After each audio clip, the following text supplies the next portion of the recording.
one of your favorite humans in the world, Jimmy Johnson, retired from Fox yesterday after 30 years. Smitty, did they do a celebratory event? Well, all the shows paid homage to him and honored him all throughout the day. I think he made the announcement on the Herd, if I'm not mistaken, the official announcement. I'm not sure if they're doing anything else moving forward, but every show like paid homage to him. I was born 94. He started at Fox in 94. I mean, just think about that. Like, so yes, Jason. When they ran that tribute to him in the Super Bowl, the football life of Jimmy Johnson, that graphic through all his jobs, I think that was the foreshadowing that, hey, Jimmy, thanks. I didn't even I thought they were just paying homage to him. And then me and Whitlock talked about it, and Jason said, looks like he's retiring. And it did hit me, yeah. They don't do that for guys who are going to be around for another 5 years. I heard the interview with him and Cowherd. He had been contemplating this for about 4 or 5 years. It's the travel that really kills him. They wanted to do maybe a reduced schedule, and he just said, nah, I'm out. I know somebody that spoke to Jimmy Super Bowl week, and he said, the travel's enough. I got to live the rest of my life and spend it with my family. I'm happy for him. 31 years is a great run. Still the greatest coach in my view in Miami Hurricane history. Certainly did a great job with the Dallas Cowboys. The run that he had from the University of Miami from about 85, 86 to 93, it's the greatest concurrent run that any college to pro coach will have. No one will be able to duplicate Coker that. was better, but yeah. Yeah, Coker couldn't hold his clipboard. Steve, Smitty? Jason, go ahead. I'm hearing rumors, Steve. Oh my God!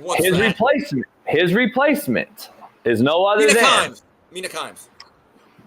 Dan Orlovsky. Smitty got quiet. That's a rumor I'm hearing. Okay, here's the issue. Here's the issue with the NFL, that Fox show, right? And I've said this. There's too many people. It looks like the Last Supper on that set. Can we, less is more? It's a great show to me. I love the show. It's a legendary show. Been going for 31 years. I love it. But it's the Last Supper. I mean, at its peak, it was Howie, Terry, Jimmy, and the point guard. Now it's just so spread out with Strahan, and I just like, all right, but Strahan, no, it's Strahan, no. Come on now. I'm with you, but I would just say right now, we don't need to immediately replace Jimmy. Let's just shrink the set, give everyone a little bit more touches. But Jimmy, I still think Jimmy's greatest moment was before the 93 championship game. The Cowboys, they didn't look that good against the Packers in the week before. They looked a little bit sloppy. The Niners just dominated the Giants. It was Phil Simms and Lawrence Taylor's last game. And Ricky Waters had 7 touchdowns.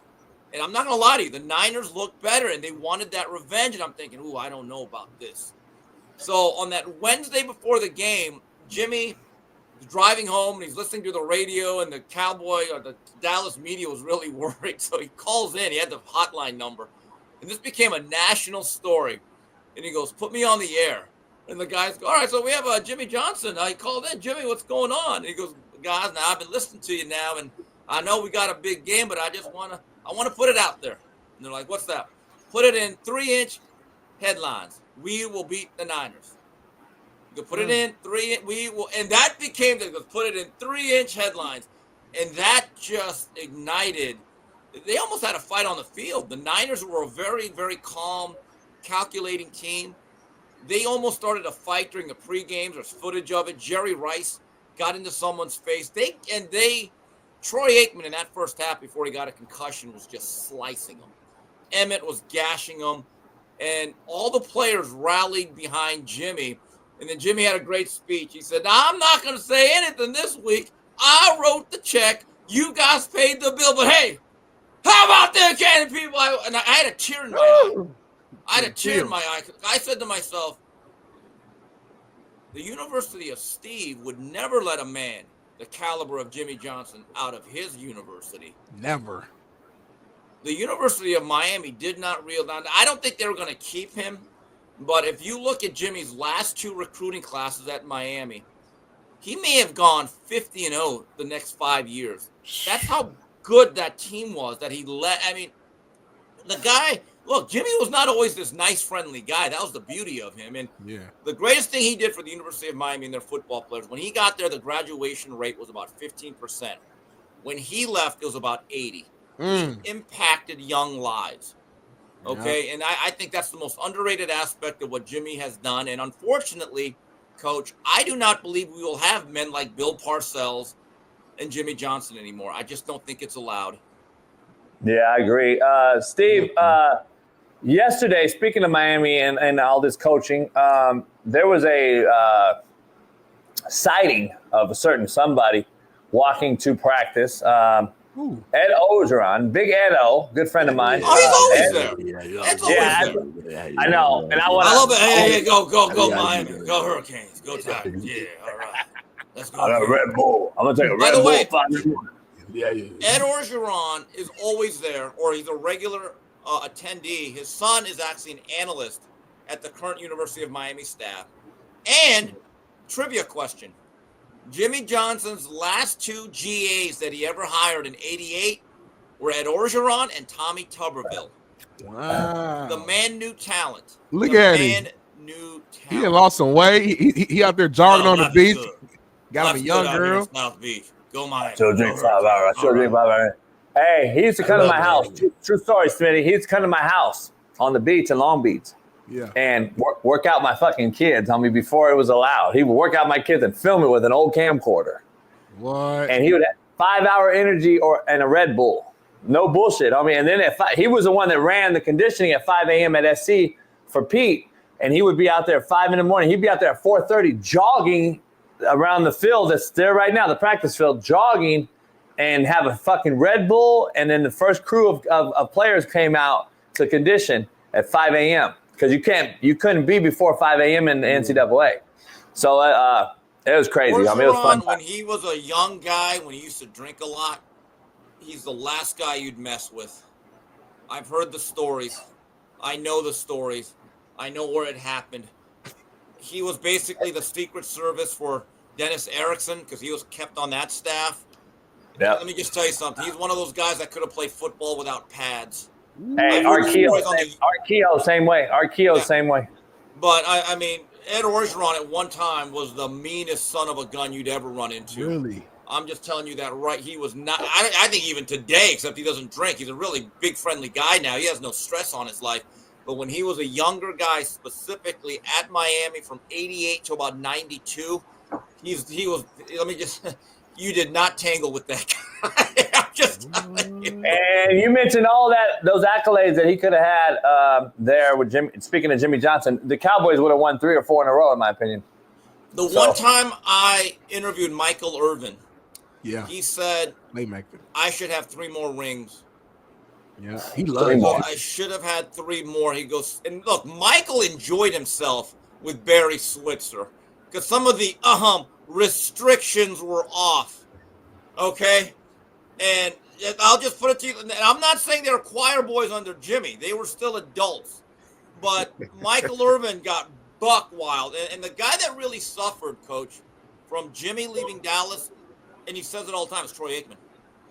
And there's a funny story. Troy and Jimmy did not like each other in year 1 and 2 because he drafted Steve Walsh in the supplemental draft. So here's a funny story. Jerry Rohn is this longtime NFL coach. I don't think he coaches anymore, but he really respected guy. Coached quarterbacks and offense. And he tells a story during the 89 training camp. There was actually a divide in the staff of Troy or Steve Walsh. So Jerry Rohn says, I'll never forget, one day we're at a staff meeting, and all the coaches that came from Miami that had Steve Walsh and were with Jimmy, we were going down saying, all right, give us your opinion. Who do we go with that quarterback here? So all the Miami guys were like, well, Steve Walsh has all the intangibles. He's smart. He's a winner. He's intelligent. Even Jimmy was waffling. So they get to Jerry Rohn, and Rohn goes, hey, guys, I know the guy won you a national title, but are you crazy? Do you see what Troy Aikman does with the football? He goes, Steve Walsh can't dream of making those throws. And all the Miami coaches, yeah, you're right. You're right. They're like, you're right. Laughed it off. All right. They said, get the nostalgia the hell out of here. It is Troy. And the way Troy and Jimmy got close was 2 things happened. Troy fired David Shula. And that's why Jimmy and Don Shula, they were not friendly. That was a real issue. Even before he went to the Dolphins, he fired his son and he brought in Norv Turner, which turned around everything. So one day, they're kind of thawing out the relationship, and Troy asked Jimmy about an aquarium, because he knew he had an aquarium. And he goes, look, come to my house. I'll tell you why I will watch fish, because he used to like to watch fish interact. Yeah. That's what act like his thing. So that's how they be really bonded. They went to a fish store, bought a bunch of fish aquariums. They bought some fish, and that's when they started to become. But what happened was, under Jimmy was the bad cop. He would bitch at everybody. Troy would be the cool quarterback. Hey, buddy, come here. Don't just Jimmy. I got this. Let me talk to Jimmy. So then everyone thought Troy was the greatest guy. Like, yeah, Troy's got it. Yeah. But what happened was, when Barry Switzer got in, Troy became the bad cop, and he said on a documentary, the worst thing that happened because players started to resent me, and I started hating Barry. That's what happened.